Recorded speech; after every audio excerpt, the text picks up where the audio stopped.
లక్ష్మణుడు 14 ఏళ్ల పాటు నిద్రపోకుండా ఎందుకు ఉన్నాడో మీకు తెలుసా? సీతారాములు అయోధ్యను వదిలి అడవిలో 14 ఏళ్లు వనవాసం చేయడానికి వెళ్ళిన అడవిలో మొదటి రోజు రాత్రి రాముడు సీతమ్మ నిద్రపోతుంటే లక్ష్మణుడు విల్లును పట్టుకుని బయట కాపలా కాస్తూ ఉన్నాడు. అప్పుడు నిద్రదేవి ప్రత్యక్షమై లక్ష్మణుడి దగ్గరకు వచ్చి, లక్ష్మణ, నీ కళ్ళు అలసిపోయాయి, ఇక నీవు నిద్రపో అని కోరింది. కానీ లక్ష్మణుడు నిరాకరించాడు.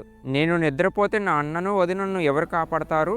నాకు ఈ 14 ఏళ్ల పాటు నిద్ర వద్దని అన్నాడు. నిద్రదేవి ఆశ్చర్యపోయి, లక్ష్మణ, సృష్టి నియమం ప్రకారం నీ నిద్రను ఎవరో ఒకరు పంచుకోవాలి, లేదంటే నువ్వు మరణిస్తావని చెప్పింది. అప్పుడు లక్ష్మణుడు నిద్రదేవిని ఒక వింత కోరిక కోరాడు. నా నిద్రను అయోధ్యలో ఉన్న నా భార్యకు ఊర్మిళకు ఇవ్వు, ఆమె నా బదులుగా నిద్రపోతుందని అన్నాడు. అప్పుడు నిద్రదేవి సరే అంది. అయోధ్యలో ఊర్మిళాదేవి 14 ఏళ్ల పాటు కళ్ళు తెరవకుండా నిద్రపోయింది. తన భర్త సేవలో ఎటువంటి ఆటంకం కలగకూడదని ఊర్మిళాదేవి చేసిన త్యాగం వర్ణాతీతం. రాముడికి లక్ష్మణుడు నీడలా ఉంటే ఆ నీడ నిలబట్టడానికి ఊర్మిళ తన ప్రాణాన్ని దారపోసింది.